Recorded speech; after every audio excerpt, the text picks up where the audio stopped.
Welcome everybody to our webinar Beyond 2020. And so today we're going to be talking about famous Saturn-Pluto conjunction. We're going to look, back at the 2020, and we're going to be also look a little bit ahead to so-called the Great Conjunction, that is a conjunction of Jupiter and Saturn that will happen in December this year. I just have a quick question because I know a lot of you. Do you guys, how many of you doesn't have any idea about the astrology, just like, never seen their chart and I mean, it's totally fine, but I would like to know how many people are completely agreeing in this subject. If maybe we all have some kind of a basic understanding of the astrology. So I just know better how to address the lecture. Nobody's saying or writing anything. That's cool. Okay, so I will just I will do very short introduction for all other people that are going to watch us. Very short, I will explain like absolutely, basic things about the astrology, short enough for new people to understand and for people who already have some astrology basics and not to get bored. So,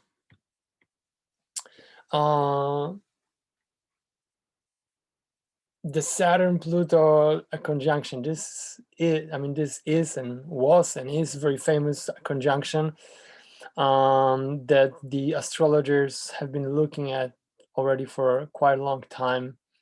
And, we're looking at this 2020 and everybody knew that, all the astrologers knew that it's going to be big, because always when these planets comes together, that is a pretty powerful time.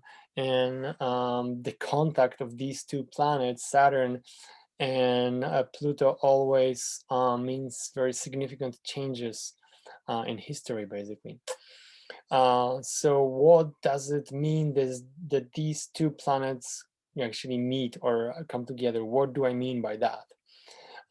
When I say about the Saturn-Pluto transit, this is a chart. This is this is how a birth chart looks like, and we see that there's a wheel here, and this is nothing but the picture of the situation in the sky, seen from the place of someone's birth at the moment of someone's birth. So the place of birth is right over here in the center, and this is the sky. So there are 12 zodiac signs connected with 12 constellations of the planets. So this is, for example, Aries, this is Pisces, this is Aquarius, Capricorn, and so on and so on.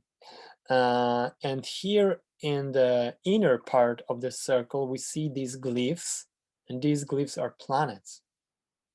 And we have 10 planets in our solar system that we take under the consideration in the astrology, in the traditional Western astrology, 10 main planets.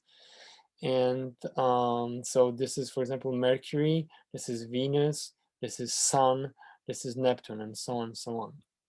And this is a dynamic picture. It's very important to understand that, that these planets are moving constantly around this circle.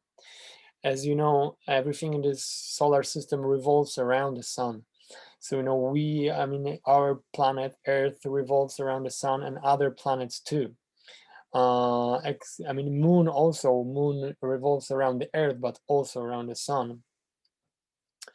And some of these planets moves faster and some of these planets move slower, because some of them are very close to sun and their orbit is pretty, short. It's a small circle, and some of the planets are very far away from the sun, and their orbit around the sun is very, very big. So these planets are moving through zodiac signs. Some of them are, I mean, this is how it looks when we look at the sky from the Earth. That these planets, it looks like they are moving through the zodiac signs. That means that we observe them from Earth, we look at them, and behind them there are one of these 12 constellations which are connected to zodiacs. Some of these planets move fast and some of these planets move slow. 3 planets which are main characters of our story, of our play today, are planets Saturn, Pluto, and Jupiter. First part of this webinar, I'm going to be talking mostly about Saturn and Pluto, and then I'm going to be talking about Saturn and Jupiter. So we are talking about Saturn-Pluto conjunction. What does it mean? What is the conjunction? It means that these 2 planets meet each other.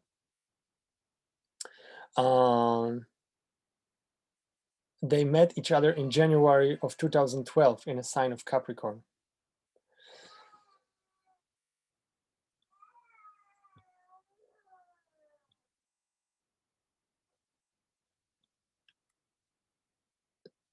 This is a chart of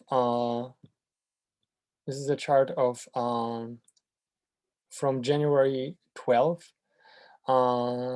2020. So this is that year, and there they are. This is Saturn, and this is Pluto, and this is a constellation. This is a sign of Capricorn. So these 2 planets, it means that when we look at the Earth, at some point these planets went in perfect alignment. Earth, Saturn, and Pluto. So they kind of, they, for a moment, they were like in line with Earth. Okay, this is the conjunction. There are also other aspects like the square or the opposition. Those are just different degree angle, but when these 2 planets are coming in contact through certain degrees, the conjunction is of course 0 a degree. When they are together, they meet each other, but sometimes they are 90 degrees from each other, and this is, we call it square, or sometimes they are exactly opposite to each other, and this is opposition. Whenever one of these 4 aspects were happening, in 3 aspects, there were some major changes in history. So Saturn and Pluto cycle. Saturn spent around 2.5 years in one sign. This is how much it takes for Saturn to travel from one sign to another. Pluto spends from 12 to 30 years in one sign. So this is, these planets meet every like 30 years. This is a pretty long cycle. And this is what we have just experienced in January 2012. So we have basically, when we talk about, in the astrology, we talk about planets and signs. Each planet represents certain energy. And each zodiac sign represents certain quality. It tells us how this energy is going to manifest. So we will tell about 3 things. What actually, what kind of energy is represented by Saturn, what energy represents Pluto, and what quality represents Capricorn. Saturn is a planet that has pretty bad reputation, a pretty bad rep in the neighborhood, but it's actually very important planet that that plays very important part in our lives. And what is actually what Saturn symbolizes? Saturn is an energy that is connected with responsibility, with authority, with limitations, structures, law, order. Archetype of Saturn is an old man, old age, past, conservatism, rigidity. Also authority. I mean, Saturn in our birth chart, because everybody has Saturn somewhere, represents all the figures of authority in our life: our father, our teacher, policeman, everybody who basically have the authority to tell you what to do or that you can't do something. This is Saturn. Saturn, there, of course, I mean, each of these planets, this energy, they manifest in different levels. And actually, the art of interpretation, chart interpretation, is like the big part of it is to be able to locate on which level the planet manifests, itself in someone's life, because it can be very different. But these are the basic things that Saturn represents. Saturn represents, it's like a bone, like a skeleton, like bones in our body. It's a hard structure. But, on the other hand, this is the structure that allows us to defy the gravity and stand firmly on our legs and be able to operate, be able to execute our will. Saturn represents also death, endings, fears. It's a karmic planet. The Saturn is called the Lord of Karma. It's a definitely planet of the lessons. Saturn gives lessons. Everywhere it goes, everything it touches, it just brings lessons. Everywhere Saturn appears, it gives a gravity and seriousness to this area of our life.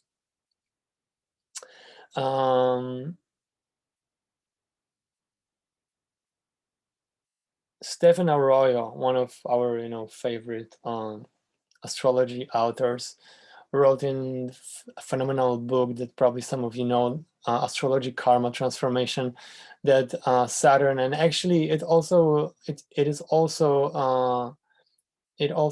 refers to Pluto, the second planet that we're going to be talking about very soon. That Saturn is the lessons of Saturn. I mean, the Saturn teaches us by pulling out or showing us our old karmic structures that we need to let go in this lifetime in order to evolve, that we need to change. And Saturn is the one that structurizes things and crystallize things. Saturn is the gateway through which ideas and vision manifests on this plane as a real things. So wherever Saturn goes, things are becoming serious and very real. It's not anymore some kind of idea. It's not somebody's talking. It's becoming a real thing. It's real and serious. We start to feel it. It starts to touch, touching us. Pluto, on the other hand, is another planet. This is the one that spends from 12 to 30 years in one sign. This difference is because the Pluto's orbit is pretty funny, and when the Pluto is close to Sun, it moves very fast, and then when it gets far away from the Sun, it slows down a lot, and then it comes back to the Sun, and then the gravity of the Sun speed up his movement. So it's a kind of like that. If this is the Sun, Pluto goes like this.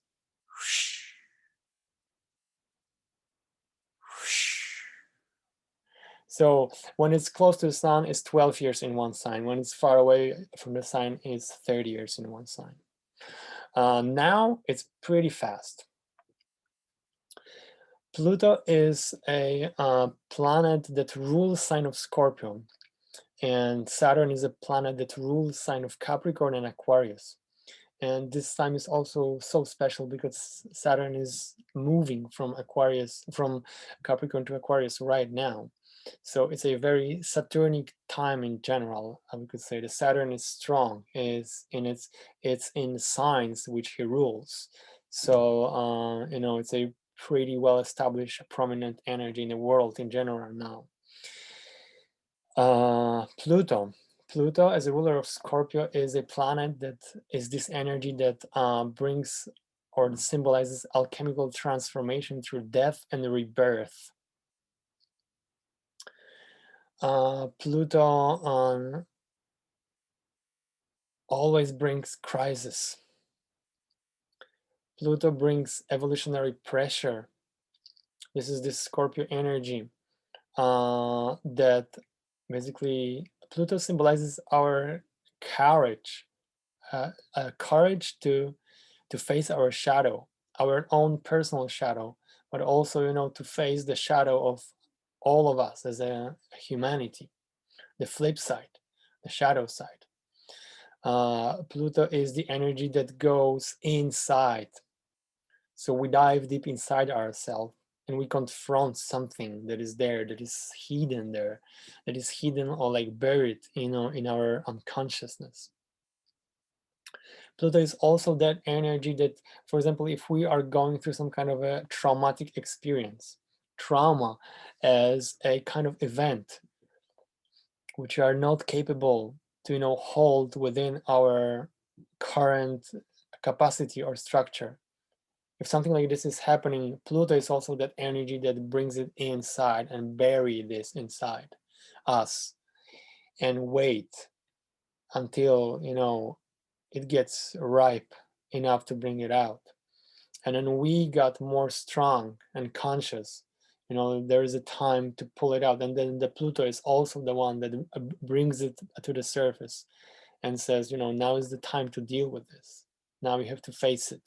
This is, part of you. This is part of your life. And Carl Gustav Jung always says, where there is a shadow, there is also a hidden gift. And why is that?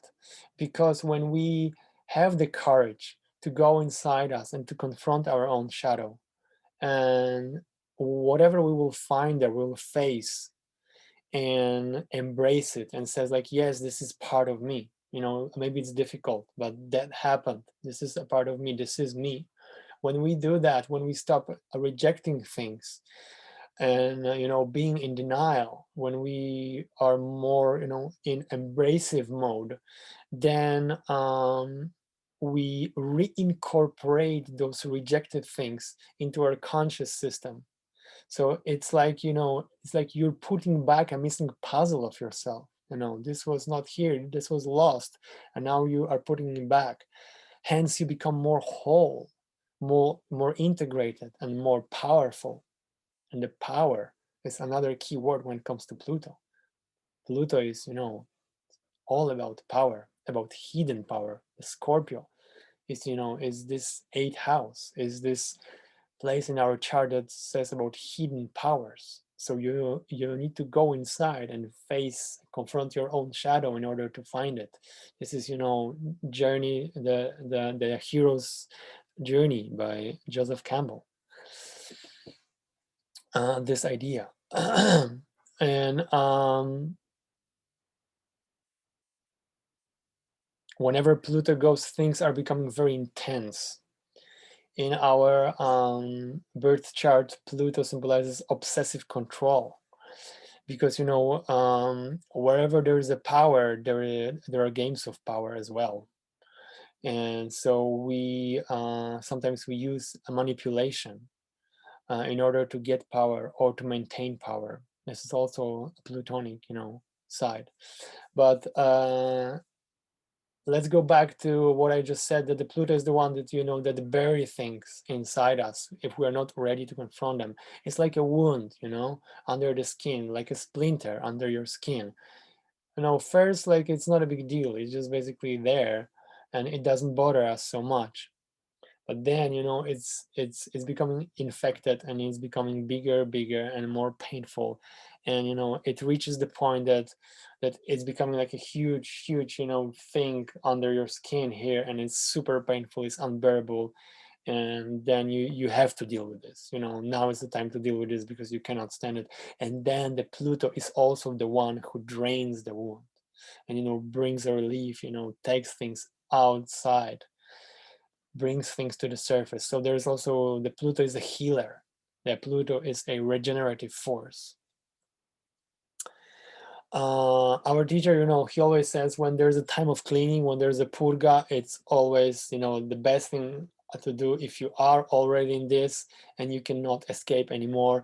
The best thing to do is to bring everything outside. Like, you know, just if you are cleaning, just clean well. So bring all the things that you want to clean, all the, you know, dirty stuff, bring it outside and deal with this.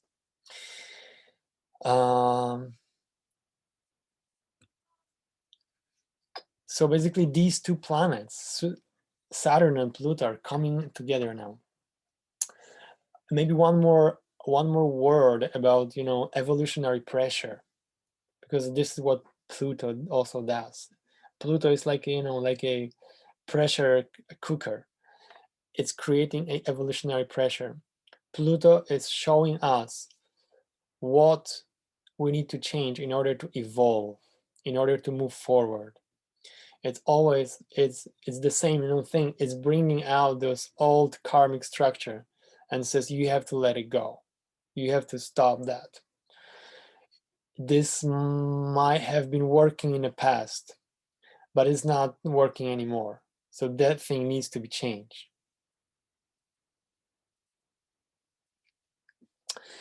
When Pluto and Saturn comes together, this evolutionary force is becoming very real. It's becoming, you know, something that, you know, it's not a theory anymore. It's just becoming our life. And this is what happened. I mean, when the COVID, you know, broke out, when the pandemic broke out, astrologers all over the world didn't have much doubt, you know, what is actually causing that.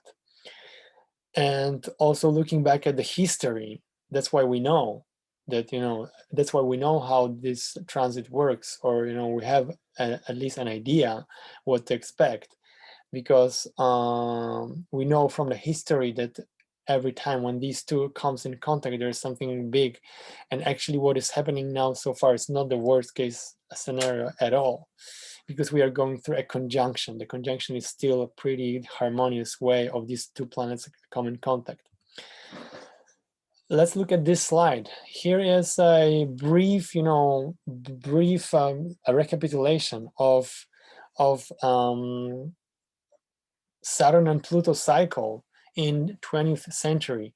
So I wrote down the dates, you know, and those are the dates when these two planets were coming together through conjunction, just like right now, or through square 90 degrees angle, or through opposition 180 degree angle. First Saturn-Pluto conjunction in 20th century was between 1913 and 1916, and this was the beginning of the First World War. This was in Cancer, water element, and this was the war of trenches, when basically the soldiers were trapped in trenches for years, for months, and the water was coming down, and their feet were starting to, you know, rotten basically while they were still alive.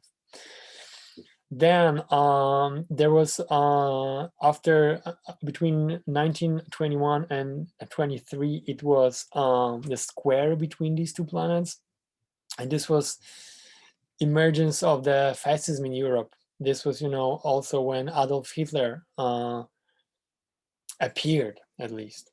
Then there was 1930, 1933, this was worldwide economic crisis, and then Adolf Hitler, you know, came with the solution to that, at least in Germany, and his idea of National Socialism became very popular. and he became very, very popular also. Another square, 1939 and 1941. This is the beginning of the Second World War, of course. Then there was a conjunction, which was the end of the Second World War, but the beginning of a Cold War. And the other thing that is so connected with the Cold War is Iron Curtain. Iron Curtain is nothing else but Saturn and Pluto. Iron Curtain, Saturn, Pluto. Because one of the main qualities of Saturn is that it divides things. It creates a container. It separates things. It contains things inside. It creates limitations and barriers. So basically, the world, at least the Europe, got totally divided. With a wall. Like in Berlin, with a physical wall, or on West and East. Then 1955 and 57, this was a time of a pretty hardcore communism, at least in Eastern Europe, Central and Eastern Europe, and this was a reoccupation of the Hungary. Then of course I skipped a few days, but because I think you already got the picture how it works. And then 1964 and 67, this was the beginning of a war in Vietnam, and so on and so on it goes. Last opposition of Saturn and Pluto, there was in 2001, around September, and we all remember this was 9/11. Definitely, this was a kind of a leading event of that Saturn-Pluto contact. I have a very juicy quote from Richard Tarnas, a absolute genius, a philosopher and astrologer, who wrote a brilliant book that's called The Cosmos and Psyche. And there's like a probably 50 pages chapter about the Saturn-Pluto transit. I recommend this book to everybody who is interested. I mean, this guy is a genius. He basically analyzed the main historical events and the evolution of our civilization through the perspective of planetary cycles. So he basically looks at the cycle of Uranus, Saturn, Jupiter, Saturn, Pluto, and Neptune. Those four planets mostly, but. So he wrote, his insight into Saturn-Pluto contact is pretty deep, but I just choose one paragraph.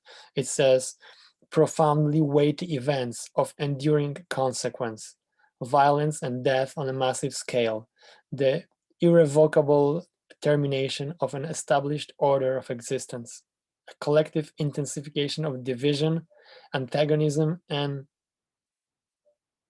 hostility, the deployment of massive, highly disciplined and carefully organized destructive power, and a widespread sense of victimization and suffering under the impact of cataclysmic and oppressive forces of history.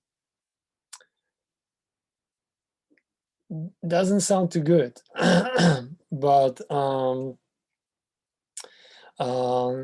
as I already said, the Saturn is a planet of lessons, and all the planetary transits, especially though the one that are more challenging, like the one that we are just under the influence, we are just under the influence of one of these transits, they are not there to make our life difficult.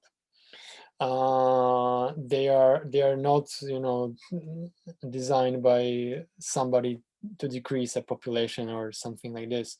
They're just here to help us evolve as a humanity. And this is where astrology is becoming very useful, because it's showing us what are actually the lessons here for us to learn.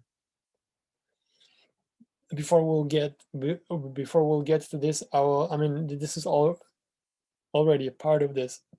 When we look back at the previous epoch or the previous era, whenever we are after we are done with the Saturn Pluto's aspect, and we look at past. We have a Saturn Pluto coming together have always brings the feeling of old world coming to an end, and this is the end of old order, or the end of a whole epoch.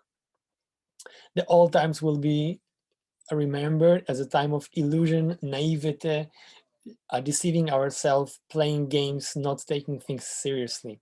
This is a big part of it. I mean, Saturn Pluto, one of the purposes of this cycle is to really wake us up, and to really break the bubble of denial and our own inflation and arrogance, that we basically are the lords here, and we know how things works, and we govern this planet, and we just do what we please here.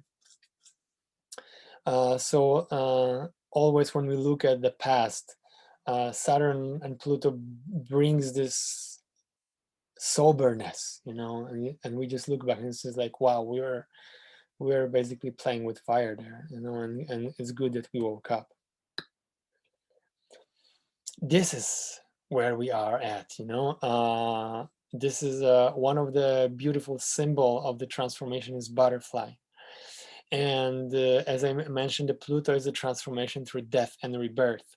This is this energy that is end of the cycle and the beginning of the new one at the same time. This is, the birth, when old part of ourself is dying for the new part, can be born.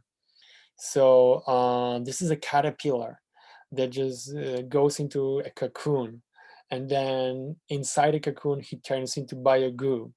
He basically turns into liquid jelly, and a completely new DNA emerges.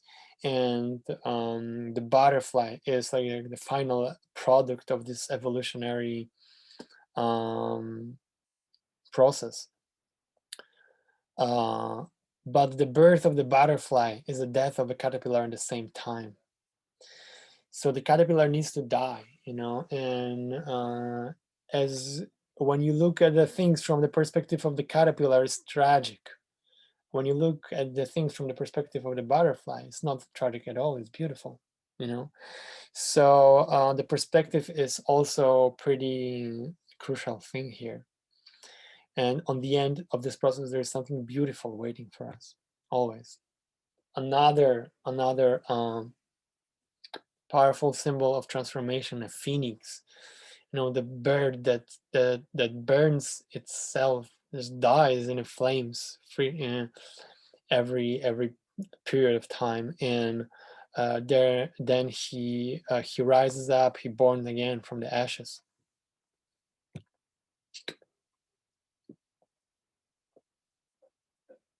The Pluto pretty much always brings crisis, and the crisis is not an easy place to be at, but it's a good thing to be at. That means that we are changing, that means that we are evolving, that means that we are getting somewhere. And what now, the conjunction of these two planets happening in Capricorn, what Capricorn tells us, what is that part?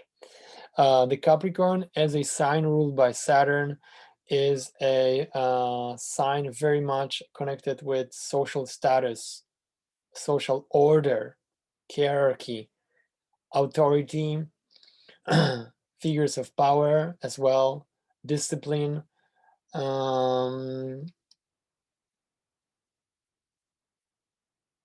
It's pretty much connected with the governments and politics as well. That's why what is happening politically now, it's such a huge part of this process. There's all this part of our social life, the political system, science, economy, religion, social order. These are very Capricornian things. How we organize our life on Earth, what kind of a structure we build. Saturn is a builder of a structure. So the Capricorn is also the one that builds a structure, that creates a structure. So this meeting of these two planets in Capricorn, brings us to this, point of a crisis. When we look at all this, all our life, and we ask ourselves, is it really working? And of course, some things are not really working. And right now we can see it pretty clearly. A few years ago, probably, a lot of us were like still to calm down our conscious or mind, just like, we were telling us it's okay, it's going to be okay. And, it's not so bad. We are happy that we are lucky that we've been born in, I don't know, US, Europe, or somewhere. We have money, we have houses, it's okay. I mean, we go to vacation and we basically enjoy our lives. Right now, the situation has changed, and we look at the political system, and what do we see? We very clearly see that the way we designed it is just few people handling all the power. All the power is basically focused in the hands of a very few people, or a small group of people. And these are pretty much almost always old school patriarchal figures that are doing everything to maintain the status quo. A status quo is also a very Saturnic thing, and the political systems and power and control. Saturn is also a planet of the lessons. So the Saturn is coming and is asking us, how you deal with your power. How is that working for you guys? Are you happy with this? And all at the same science, economy, and the religion, like all these elements of the social life are in a kind of a crisis right now. Economy, I mean the science, I would like to just say a few words, when it comes to science, because I would like to defend science a little bit, because we're kind of expecting that the science is the one which will help us, which will find a solution, a cure, a vaccine, or whatever, some kind of a solution for that situation. And we basically, right now, I hear very often some kind of opinions that it sounds like we are saying that the science is failing because whatever it offers us is not really working. Well, but this is how science works. Basically, how the science works like this: that you have an idea how things works, and then you compare your idea with the results of experiment. The scientific proofs, and based on that, you confirm, yes, I was right. It is like that, or no. And this is also good. It's a part of a science. It's figuring out if what we think is really working or no. And some of these ideas are gonna be wrong. And science is also, will show us like, no, this is not how it works. So, science is trying to figure it out. But, also we cannot put like so much, I guess maybe some of us put like too much, or all of us unconsciously put like a lot of believe that the science, should be already have some kind of a solution for that. It's a new situation for everybody. Economy. I mean, we all see how. I mean, basically, I think a lot of us just basically waiting for this whole thing to collapse. It's just a matter of time, and everybody knows that by that time. The religion, the same. For example, especially there's so much things happening about a pedophile scene in the Catholic Church. Like all these things are all those, hidden dirty things are right now being brought up. So the Saturn Pluto is that force, is, the Saturn Pluto is Donald Trump, Vladimir Putin, and this is this transit. And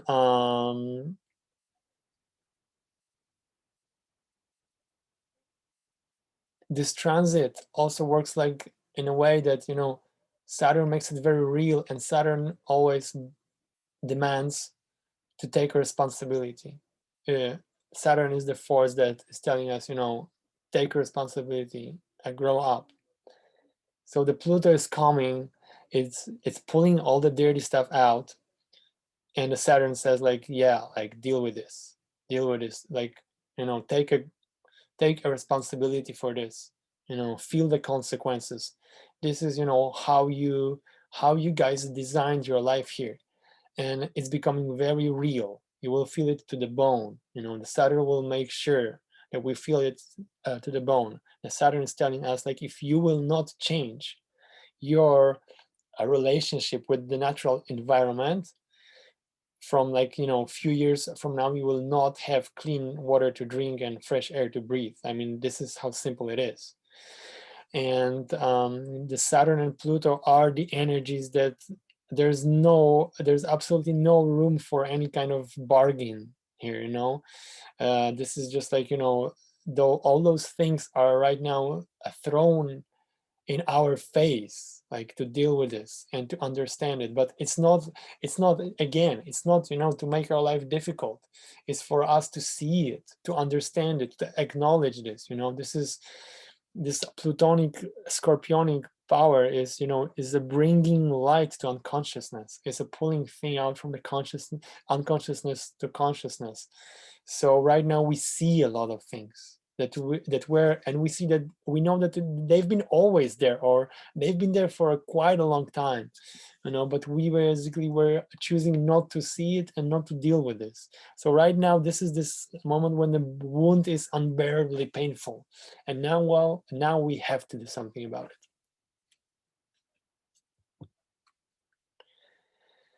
Another few sentences from Rick Tarnas. The personal, what are, the lessons that this transit always brings? The personal and the collective determination, unbending will, courage, and sacrifice, focused, silent, strenuous effort in the face of danger and death, deepening the capacity for moral discernment born from experience and suffering. This is a pretty important one. That's why I highlighted it. And I guess, this is the moment when each one of us should we should be asking ourselves, what this what this transit is, changing in our life, like personally, what it gives you, what it teaches you. Just, just look at your life, and and just look at your life and try to name it. The moral discernment born from experience and suffering. I think the big part of this change that is happening now, and this is how new morality is being created, is that we are put in the situations when we are being asked to make some kind of a choices or to behave in a certain way. And this is kind of behavior or response to the situation that is not in our nature, or like it is not kind of, or maybe it is in our nature, but this is not how we used to behave. This is not how we used to approach things. So right now, this is, and the Capricorn is like so much about, so much refusing ourselves certain things, and do what needs to be done. The Saturn and the Capricorn are telling us, do what needs to be done, not what you want.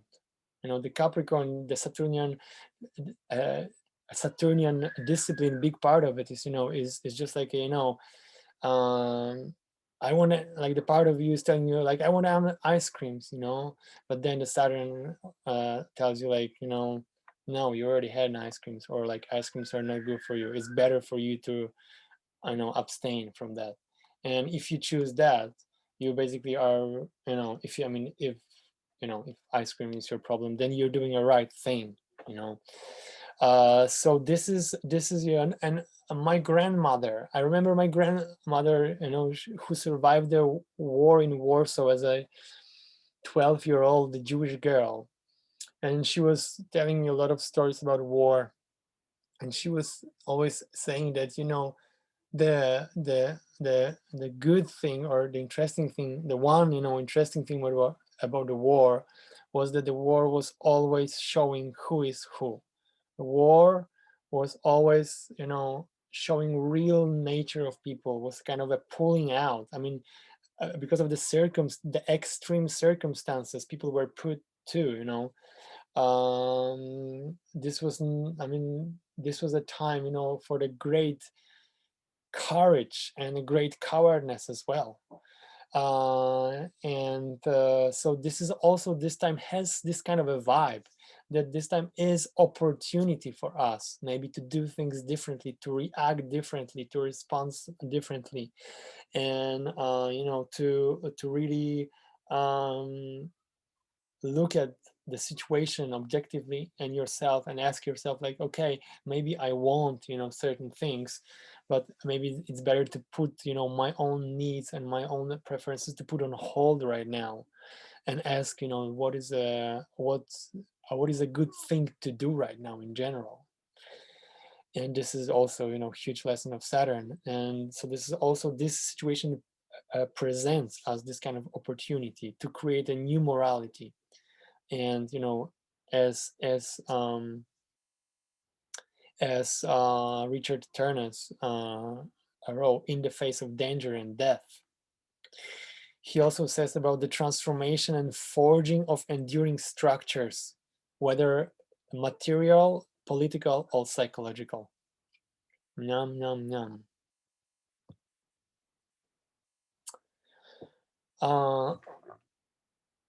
Okay, this is what I think, what Saturn Pluto conjunction, and was about, and of course still is. And 2020 was this time of all of us doing, this kind of work.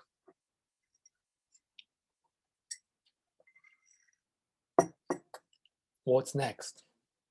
Where are we going with this? December 14th, basically December is, again, it's another day that all the astrologers are looking at.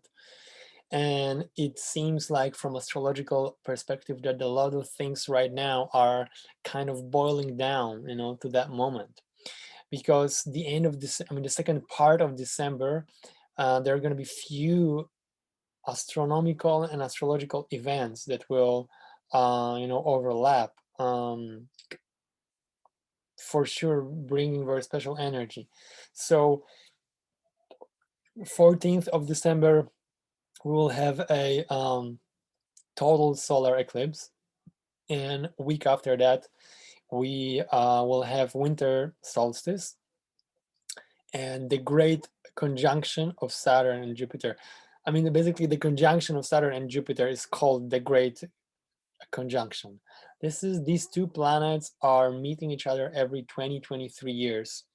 And both these planets, Saturn and Jupiter, are social planets. They both have to do something with social order.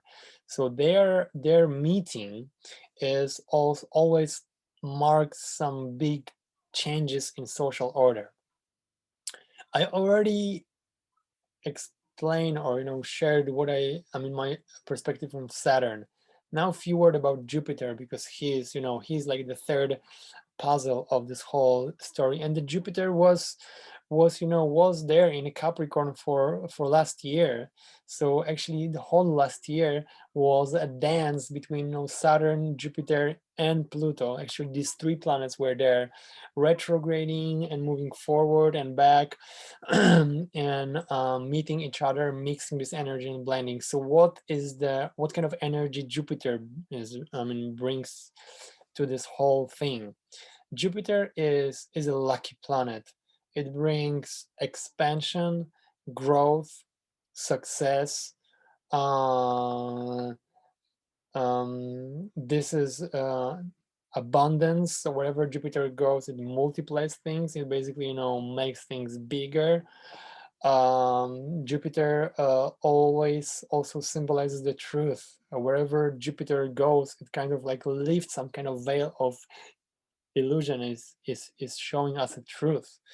And sometimes it's good, and sometimes it's a naked truth, and it's difficult to handle with. But the Jupiter, the Jupiter, the truth is, the promise of Jupiter.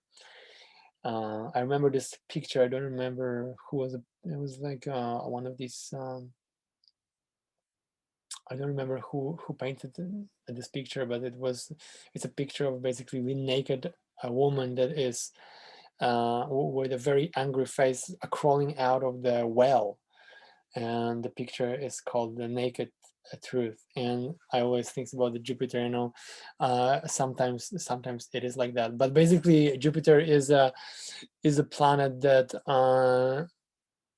this is in our birth chart. Jupiter is the one who helps us to come in contact with higher values, with something, with something bigger, with some kind of idea that is much bigger than ourselves.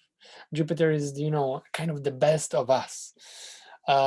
Is that part that is telling us, there is much more to life than just, you or your perspective or your little problems. There's something much more out there, and it's worthy to look, to search, to explore that.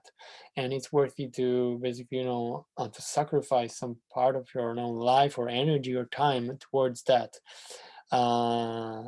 It makes us feel that we are the lesser part of the greater whole. That's the Jupiter. It's also, it's a Zeus. It's also a figure of authority. The Jupiter, in the mythology was Zeus, and he was ruler of all the gods and the world. But he was also the one who brought an order. A democracy is super Jupiterian thing. It's like, let's come out with some kind of a system that will accommodate needs of everybody. And the common good is very Jupiterian thing. That's what the Jupiter really cares about, the common good, commonwealth. The flip side of Jupiter, of course, is that it will overlook, individual cases. It's the Jupiter gives you big picture. But the flip side of Jupiter is also, that will, there are going to be probably some casualties there or cases down there that also needs to being taken care of. But the flip side of the Jupiter is just like that, with a optimistic laughter, it basically will silence the crying of those few minor situation down there, because we are building something good and great here, and this is what's important now. So this is this Jupiter vibe. And these two planets, Saturn and Jupiter, are gonna meet in 0 degrees of Aquarius. This is also a time when Saturn passes from Capricorn to Aquarius. This is all happen, in 21st of December. So this is, right now we are also at the end of the Saturn-Jupiter cycle as well. And we are just about to open a new cycle. Actually, these planets already met each other in July, but then Saturn went retrograde, and now it's leaving Capricorn for good and entering Aquarius for good. We'll spend another 12 months in Aquarius, around 12 months.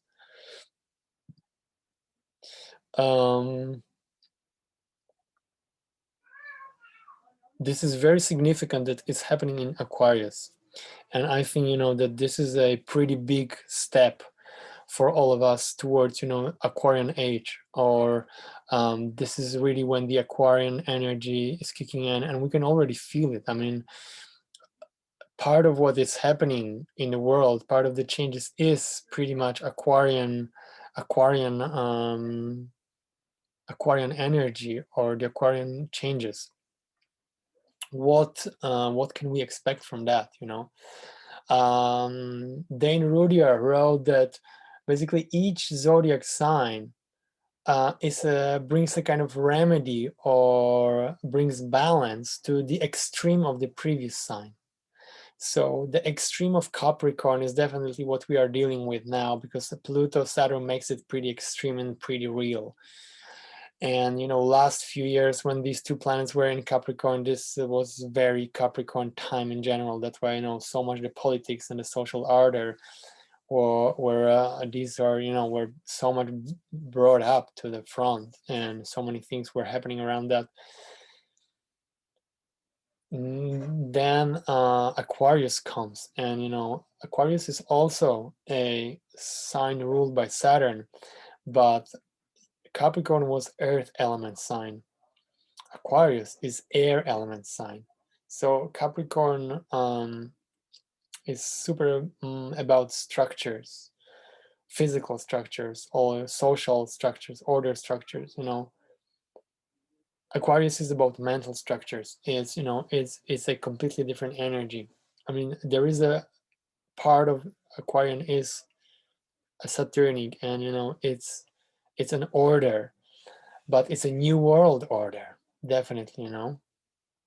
Aquarius is visionary. It's a sign of future. It's also a rebel.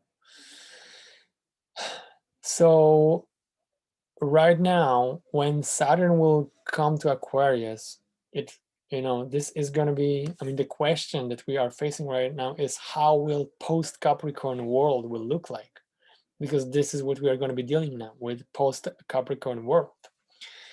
And the Aquarius is a sign of communities.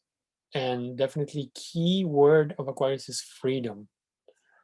What is that? What kind of a freedom is that?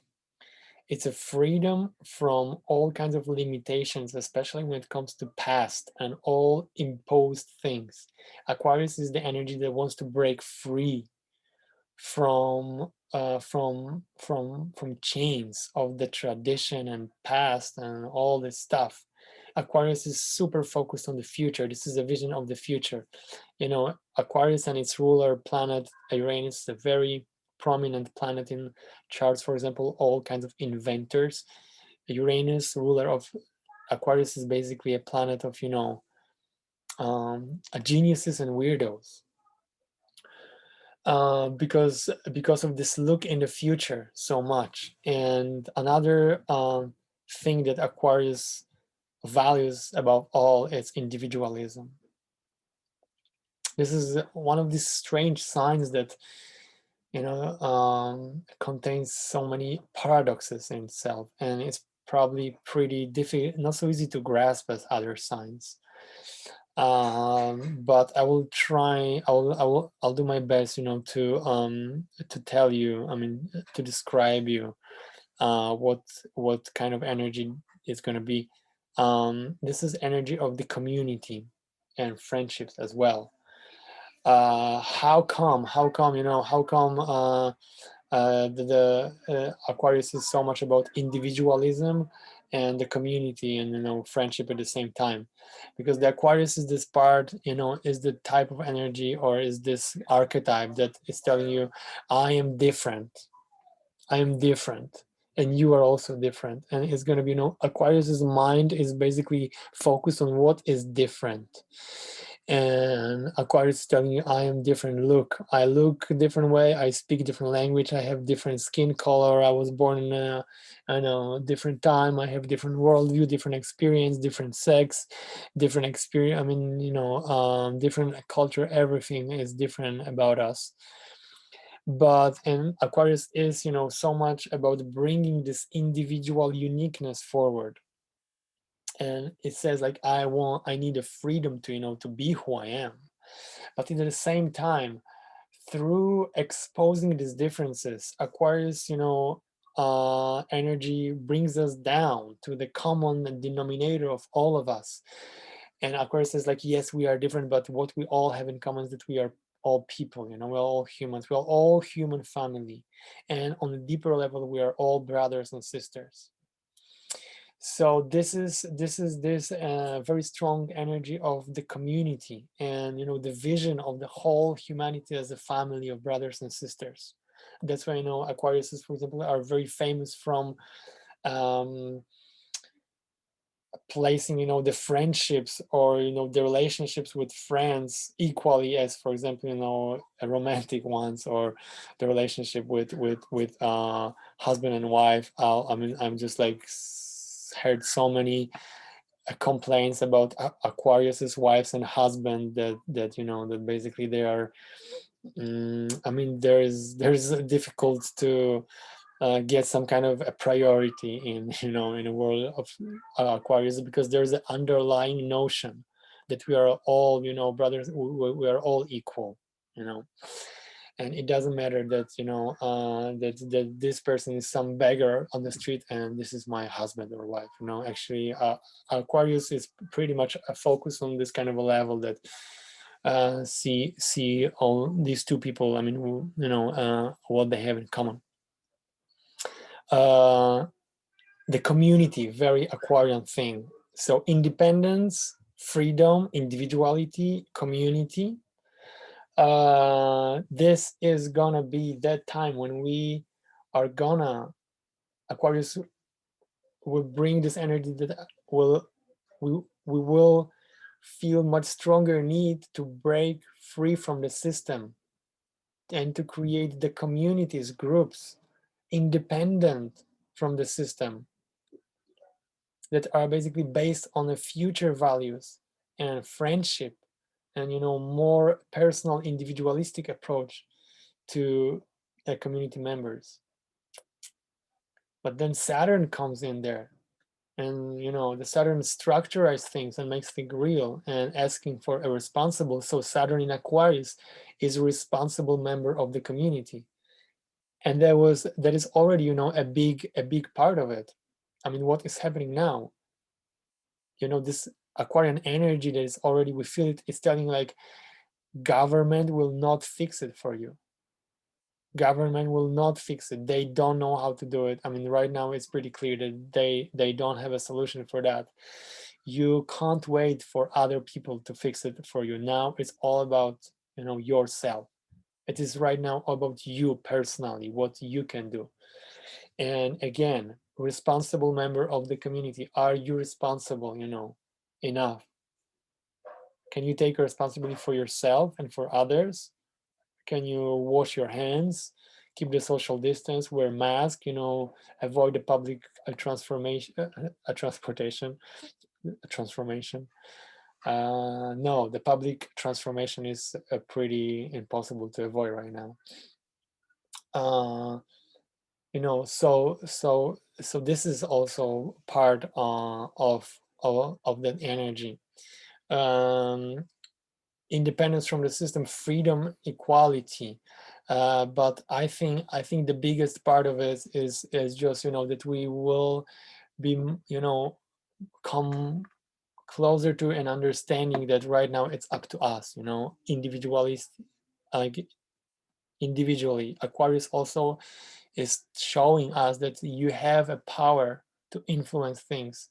The time of, you know, governments, and the time of the governments, um, those archetypal, you know, figures, the patriarchal figures holding all the power, and you know, the systems that are doing things for you, like it's over now. It's not going to work in this case. Right now it's up to you, how you personally will handle this, how you conduct yourself in this whole process. This will influence a lot. You know, this whole pandemic started from one person at some point, or from one point, you know. And like, look, this is, you know, this is super Aquarian thing, like, you know, how one person can influence everybody. The Saturn is the energy that contain things, so it's also asking, you know, are you individually responsible enough to contain the spread, for example. Aquarius is super connected with the future, so the technical growth, and it's happening also, you know, internet, you know, and everything that's connected with the technology of the future is very Aquarian. So we can totally expect this, you know, to speed up even more, and, you know, to grow even faster, because Saturn will go there. Saturn will structurize, will make things real. The Aquarian vision will be grounded by Saturn. It's going to become something real, not only the vision. And, you know, for example, look what already happened. You know, this Aquarian energy is the thing that, you know, already brought a distance, a separation, locked everybody's in their home, you know, individualistic, you know, everybody's locked in their own apartments, no so much, real life contact. All the interactions went to internet, you know. That's why we see each other on Zoom now, and not I don't know, in Central Park, or some other park in London, or Warsaw, or whatever. But that is also, you know, the good part of it is that we can meet.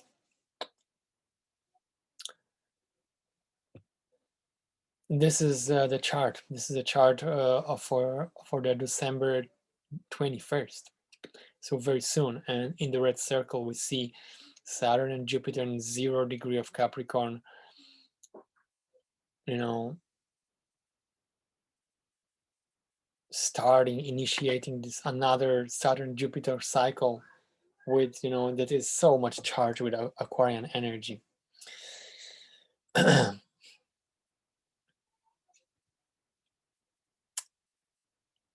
There's also, you know, how to relate this whole story to our personal life.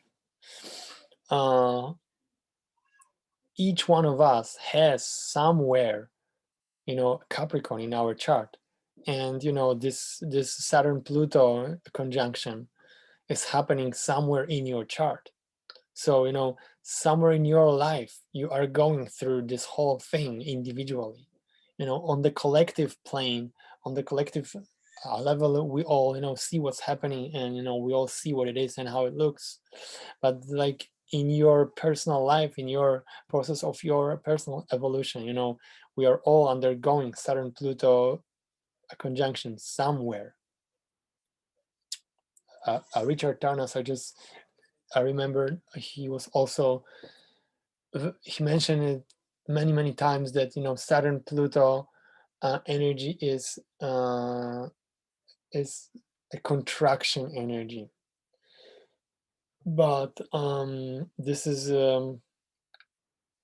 basically like this is very specific, special type of a contraction. It's like a labor, a contraction. It is just not the force that basically really contracts to keep inside things. It's basically force that contracts and push it out.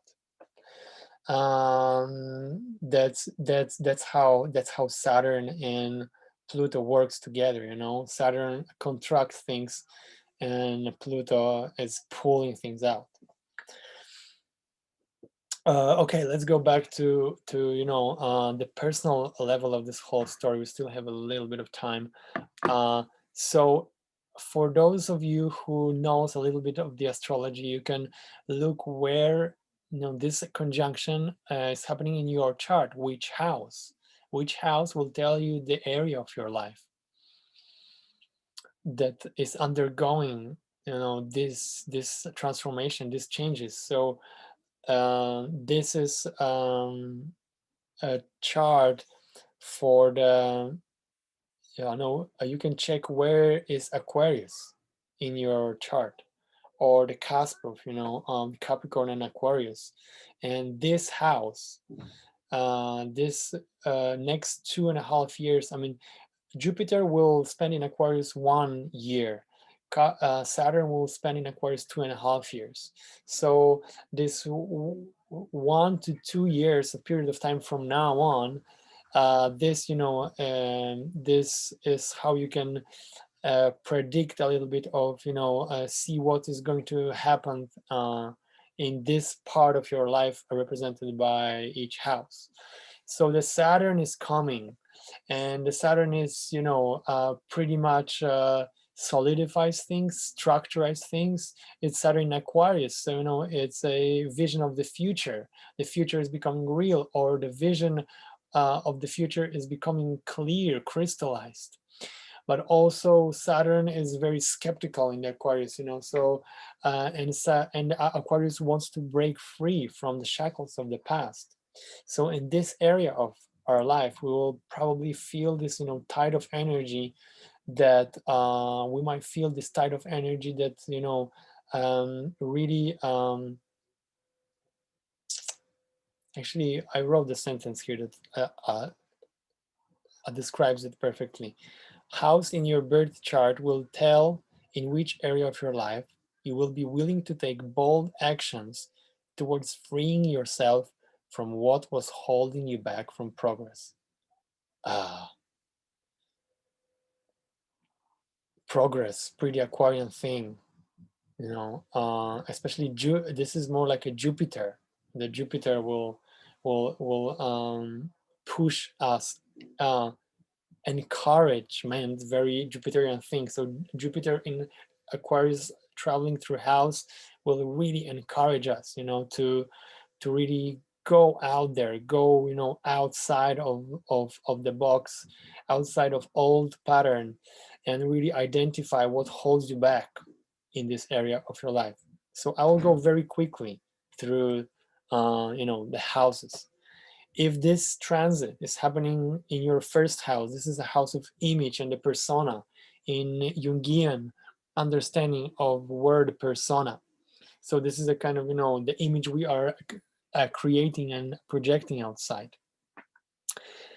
There was this Oscar Wilde, I guess he said, you know, be yourself, everybody, be yourself. Everyone else is already taken.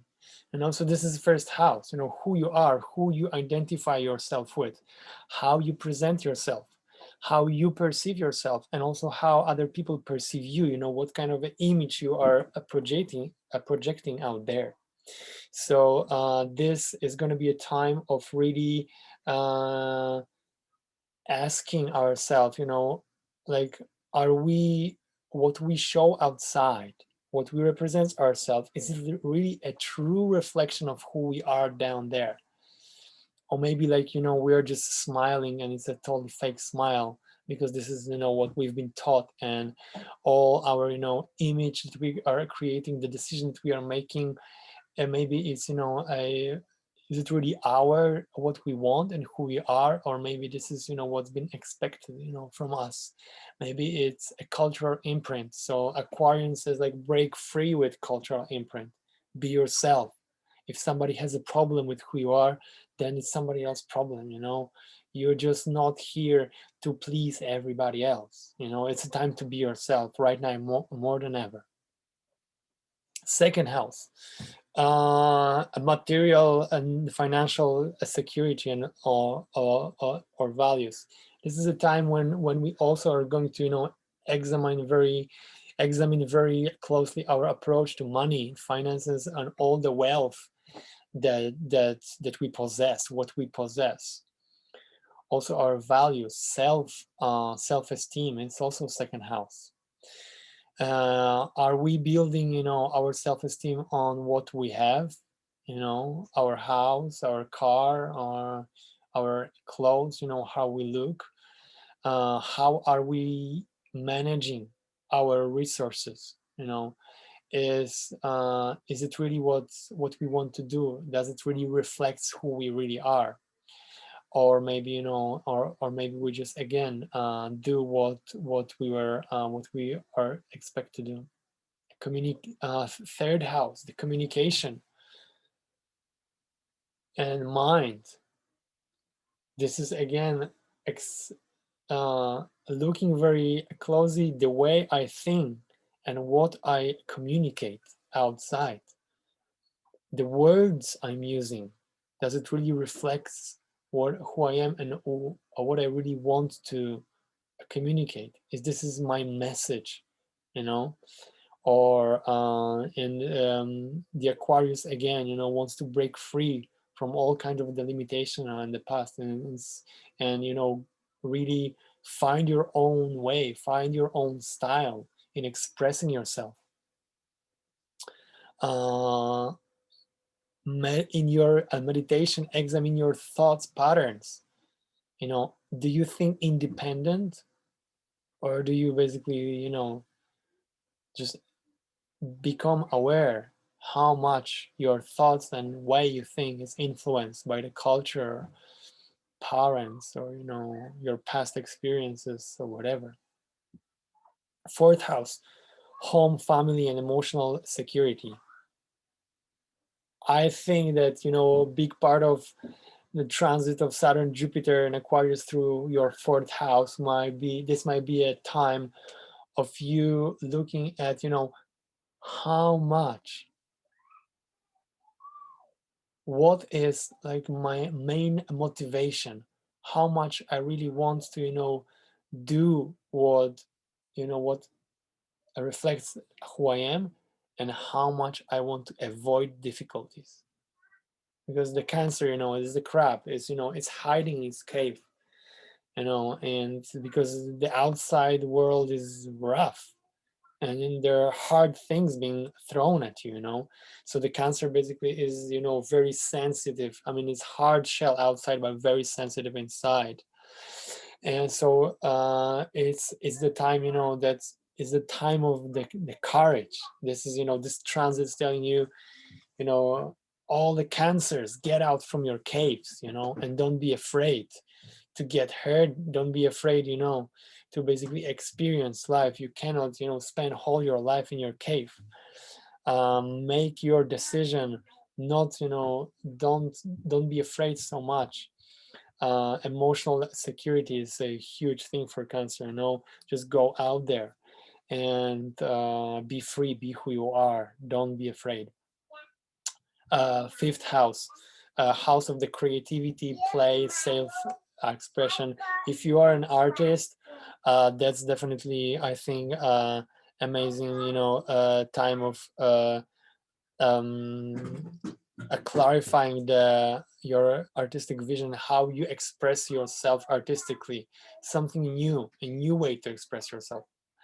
And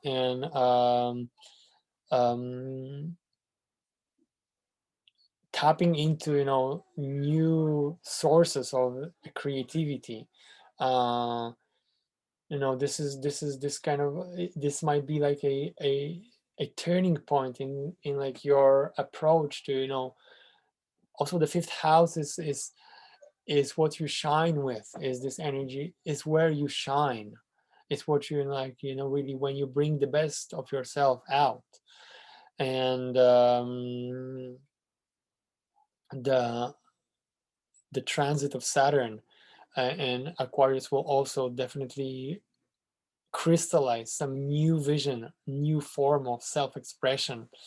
Also, approach to your, how you party and play. This is also fifth house. So Saturn as a figure of authority is asking, like, do you really need to drink this third cocktail? Like, maybe I don't know, go home and read a book, or like just do something that will really help you move forward and bring out yourself.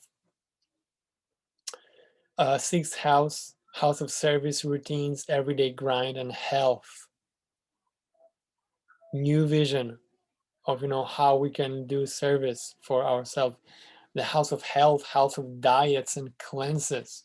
This might be a time when we, for example, we can face our health crisis we can, but not necessarily. We might just feel like that, okay, like I can't do this anymore. I can't eat meats, smoke cigarettes, drink alcohol, eat this junk. Like I really, need to clean myself up. And Saturn in this part will really support, to keeping the discipline, and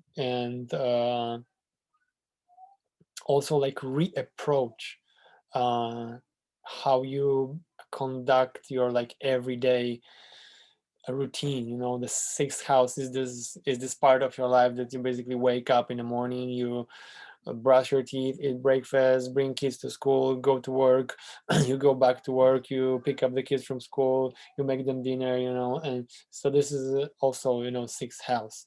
So also, if you had problems with being organized in time, and you are this kind of a person that's, is always late and difficult to manage everyday situations like meeting, being on time somewhere there, this is a very good thing to maybe use some techniques, some technology in order for you to put yourself in this structure, format yourself in a new way. Seventh house relations. Seventh house is the house of one-on-one relationships. So marriages, yes, romantic relationships, yes, but also business relationships. Seventh house is this house in our chart that is telling us, me in relationship with other person. Every relation that is when two people made some kind of agreement, or a contract. This is the seventh house. So completely new way of relationships, and how we approach the relationships, personal, in the romantic and business. Some kind of new vision, and a very critical look on how I've been approaching that part of my life. Also, doing something to break yourself free, from that. In general, like this time of the Jupiter and Saturn in Aquarius is, for example, somebody, some atheist, or somebody that was not a spiritual person, starting, right now, suddenly starts to meditate and practice yoga, and just pray, or maybe go to church, and even all his friends are basically looking like, are you crazy, what's this going on with you? But this is, this Aquarian energy says like, yes, like this is, I actually always wanted to do this, and I will not conform anymore with, I don't care that the people will look strange at me and is going to look bad. This is who I am. Eighth house, house of the transformation, need for intimacy. The transformation, is already is happening. So if this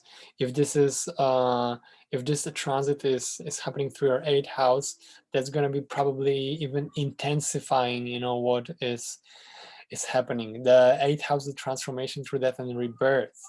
So this is this part of our life. This is also, when all that we said about the Pluto, to really look deep inside yourself, examine yourself, bring stuff from unconsciousness, and the part of you that is constantly dying, and the new part is being born. This is your eighth house. This is so this will be a moment of also changing approach to your transformation, especially finding a new ways, maybe new techniques, maybe new practices, or whatever you practice that brings you transformation. Is it a spiritual practice? I know yoga and meditation, or other spiritual practices. Maybe it's your diet, maybe it's your music, whatever is there. This is also a time when you might gain some kind of a tool for your personal transformation. Maybe, you know, learn the astrology and start, you know, using your chart as a tool, as a key for your own transformation. And do the hard work to learn this, you know. Saturn, ninth house, a house of Sagittarius, spiritual pursuits and lifetime philosophy. This might be a turning point in changing your philosophy of lifetime, you know, and the ideas that you have, and you know, the religion, what you believe in is your ninth house. This is, you know, the story of this man who suddenly starts to go to church. This is, you know, this could be this transit through ninth house. Definitely.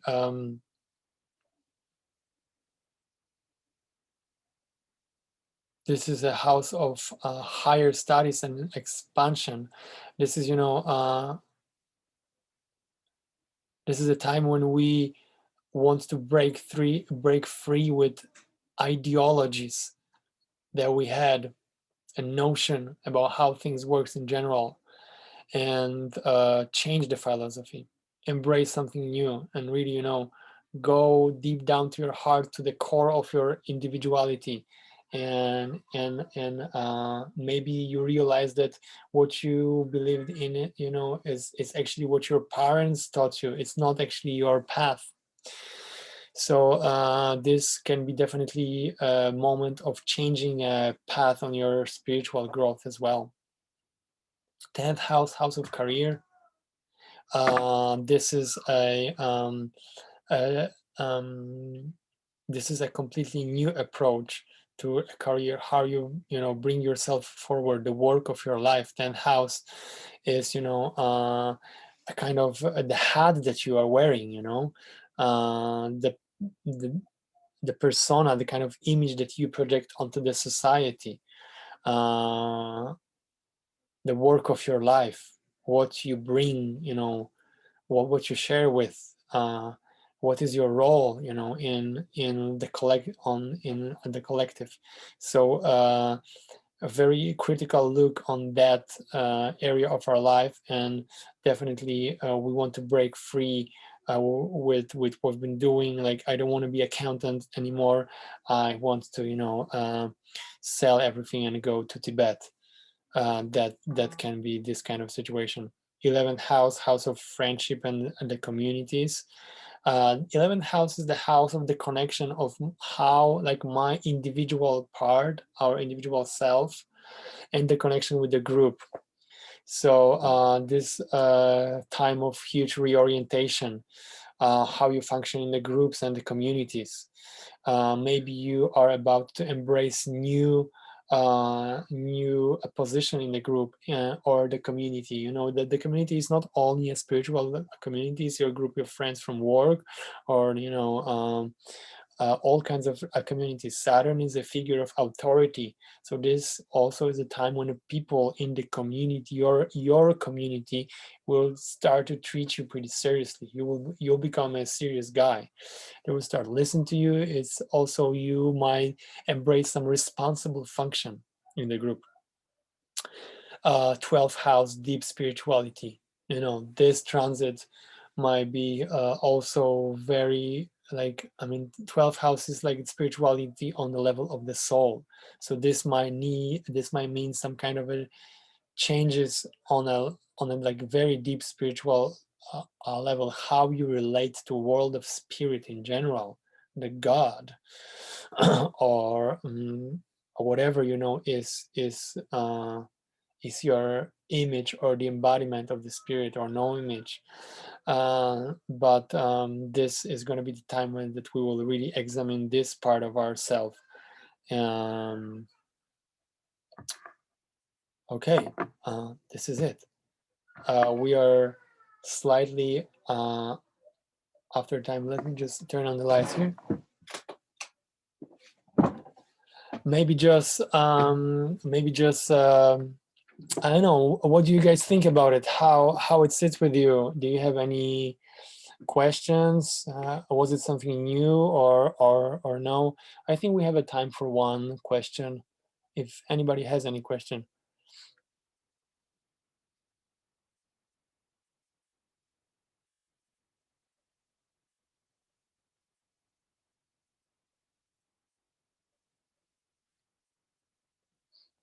No question is also okay.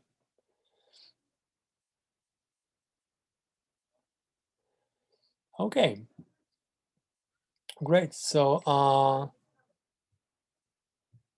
we will be offering, different courses, and if you are not part of our Facebook group, please feel free to join us. And this is where we post some things frequently, and also check our website. We are just finishing a basic course, and we will be offering the course about the transits and aspects very soon. So thank you all so much for joining. Thank you for supporting us, and for finding a time to tune in. And was great to see you all, to have you all, the friends and new faces. Um, so have a great evening. Check our Facebook group, and we'll see each other. I hope very soon. Much love and peace, health to all of you.